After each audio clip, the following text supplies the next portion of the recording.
ஒரு காலத்துல பள்ளிக்கு செல்லும் குழந்தைகள் கையில உப்பும் மிளகாய் தூளும் தடவப்பட்ட ஒரு கொய்யாப்பழம் இருந்தாலே போதும். அது சிறிய விருந்தாகவே இருக்கும். நம்ம சின்ன வயசுல சாப்பிட்ட கொய்யாப்பழத்தை இன்னைக்கு மருத்துவ அறிவியல் அதனுடைய முக்கியத்துவம் கொடுத்திருக்கு.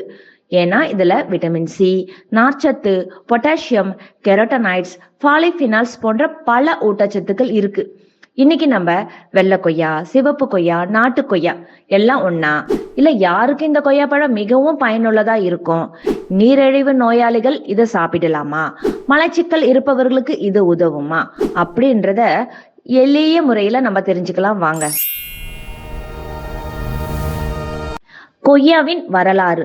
கொய்யாவின் அறிவியல் பெயர் சைடியம் கொஜாவா. இது இந்தியாவின் பூர்வீக பழம் கிடையாது. மத்திய மற்றும் தென் அமெரிக்காவின் வெப்பமண்டல பகுதிகளை தாயகமாக கொண்ட கொய்யா காலப்போக்குல உலகின் பல வெப்பமண்டல நாடுகளுக்கு பரவி இருக்கு. இந்திய மண்ணிலும் இது நன்றாகவே வேரூன்றி இன்னைக்கு நம்ம வீட்டு தோட்டத்துல ஒரு மரம் இருக்கிற அளவுக்கு வளர்ந்துருக்கு. ஒரு சுவையான விஷயம் என்னன்னா, பிறந்த மண் வேறாக இருந்தாலும் வாழும் மண்ணோடு ஒன்றிவிட்டால் அது ஒரு வாழ்வின் ஒரு பகுதியா மாறிடும். அப்படித்தான் இந்த கொய்யாப்பழமும் இந்திய உணவு பண்பாட்டுல இடம் பிடிச்சிருச்சு. ஒரு கொய்யாப்பழத்தை எடுத்து நம்ம வெட்டி பார்த்தா நமக்கு என்ன தெரியும்? அது இனிப்பா இருக்கா இல்ல புளிப்பா இருக்கா, அதனுள் இருக்கும் விதைகள் இல்ல அதனுடைய மனம். ஆனா ஆய்வகத்தில் அதை பார்க்கும்போது அதுல இருக்கிற சத்துக்கள் என்னென்ன அப்படின்றத பாக்குறாங்க. விட்டமின் சி அதிகமா இருக்கு. இத நோய் எதிர்ப்பு சக்திக்கும் உதவி செய்யும், கொலாஜன் உருவாகிறதுக்கும் உதவி செய்யும். அதனால தோல் மற்றும் இணைப்பு திசுகளுக்கு இயல்பான பராமரிக்கும் முக்கியத்துவம் கொடுக்குது. டயட்ரி ஃபைபர் அது இருக்கிறதுனால குடல் இயக்கத்தை சீராக வச்சிருக்க உதவி செய்யும். பொட்டாசியம் இருக்கிறதுனால திரவ சமநிலை மற்றும் இயல்பான தசை நரம்பு செயல்பாடுகளுக்கு தேவையான கனிமத்தை இது கொடுக்குது. மேலும் இதுல கரோட்டனாய்ட்ஸ் மற்றும் பாலிஃபினால்ஸ் போன்ற தாவர சேர்மங்கள் இருக்கு. கொய்யாப்பழத்தின் ஊட்டச்சத்து அளவு அதனுடைய வகை, பழுத்த நிலை, வளர்ப்பு முறை போன்றவற்றை பொறுத்தே மாறுபடும். இப்ப யாருக்கு கொய்யாப்பழம் குறிப்பா பயனுள்ளதா இருக்கும் அப்படின்றத தெரிஞ்சுக்கலாம். முதல்ல மலச்சிக்கல் அடிக்கடி ஏற்படுதா?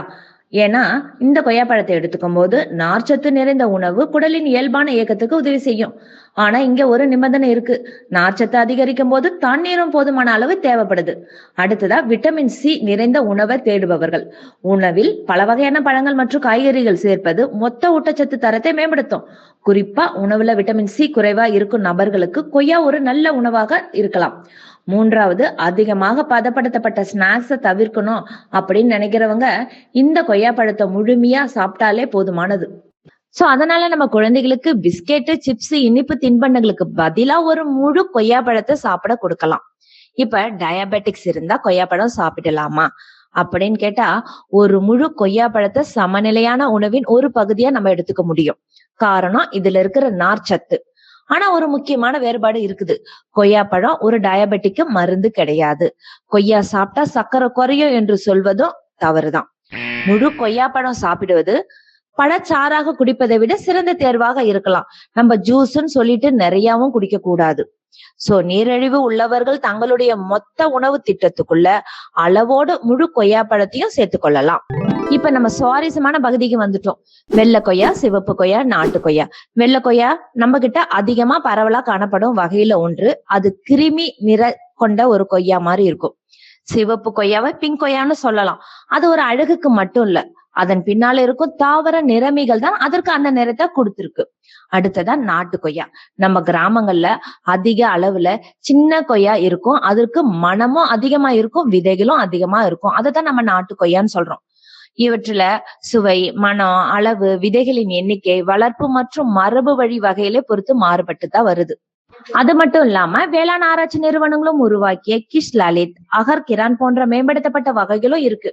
இப்ப சிவப்பு கொய்யா தான் நல்லது, வெள்ளை கொய்யா நல்லதல்ல அப்படின்னு சொல்ல முடியாது.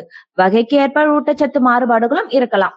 இப்ப இதய ஆரோக்கியத்திற்கு கொய்யாப்பழம் அப்படின்னு எடுத்துக்கிட்டா, கொய்யாப்பழத்துல உள்ள நார்ச்சத்து மற்றும் பொட்டாசியம் ஒட்டுமொத்தமாக நல்ல உணவின் ஒரு பகுதியா இருக்கும் பொழுது இதய ஆரோக்கியத்திற்கு பயனளிக்கக்கூடிய உணவு தேர்வாக இருக்கலாம். இப்ப எடைய குறைக்கிறவங்க கொய்யாப்பழத்தை எடுத்துக்கலாமா அப்படின்னு கேட்டீங்கன்னா, கொய்யாப்பழம் சாப்பிடும் போது நீண்ட நேரம் வயிறு நிறைந்த உணர்வை தரும். அது உடல் எடையை தானாகவே குறைக்கும் அப்படின்னு அர்த்தம் இல்ல. உடல் குறைவதற்கு மொத்த கலோரி இன்டேக், உடற்பயிற்சி, தூக்கம், முழு உணவு முறை எல்லாமே முக்கியமானது. இப்ப யாரெல்லாம் கவனமா இருக்கணும் அப்படின்னு பார்த்தோன்னா, கொய்யாப்பழம் பொதுவா பாதுகாப்பான பழம் தான். ஆனா அதிகமா சாப்பிடும் போது சில பேருக்கு வயிறு உப்பிசம், வாய்வு தொல்லை ஏற்படலாம். ஏன்னா அளவுதான் மருந்து. உடலையும் உணவையும் அளவோடு ஒன்றாக ஒன்று இணைத்து பார்க்க வேண்டும். குடல் தொடர்பான குறிப்பிட்ட நோய் உள்ளவங்க, தனிப்பட்ட உணவு கட்டுப்பாடு உள்ளவங்க அல்லது ஏதேனும் உணவு ஒவ்வாம இருக்கிறவங்க தங்களுடைய மருத்துவர் அல்லது டயட்டீஷியன் ஆலோசனை பின்பற்றுவது நல்லது. கொய்யா பழத்தை மருந்தாக நினைக்க வேண்டாம். ஆனா அது ஒரு ஊட்டச்சத்து நிறைந்த முழு பழமாக மதியுங்கள். வெள்ளையா இருந்தாலும் சரி, சிவப்பாக இருந்தாலும் சரி, நாட்டு கொய்யாவாக இருந்தாலும் சரி, நன்றாக கழுவி அளவோடு முழு பழத்தையும் சாப்பிடுங்கள். தமிழ் இலக்கியம் உணவை வெறும் சுவைக்கான பொருளாக மட்டும் பார்க்கல, உடலையும் உணவையும் அளவையும் ஒன்றோடு ஒன்று இணைத்து பார்த்திருக்கு. வள்ளுவர் என்ன சொல்லியிருக்காருன்னா, ஆற்றல் அளவறிந்து உண்க அஃதுடம்பு பெற்றான் நெடி தூய்க்கும் ஆறு. உணவு செரித்த பின்னர் அளவை அறிந்து உண்பதே நீண்ட நாள் உடலை பேணும் வழி என்பது வள்ளுவரின் அறிவுரை. இது கொய்யா பழத்திற்கும் பொருந்தும். நல்ல உணவு என்றாலும் அளவு மீறினால் அது நல்ல பழக்கமாகாது. எளிமையான உணவுகளில் மறைந்திருக்கும் இயற்கையின் அறிவியலை தேடுவதுதான் எமது அடுத்த பயணம். நான் உங்கள் டாக்டர் அக்யூட். மீண்டும் ஒரு எளிய உணவின் பின்னால் இருக்கும் அறிவியலையும் நம் தமிழரின் வாழ்வியல் சிந்தனையும் சேர்த்து பார்ப்போம். நன்றி, வணக்கம்.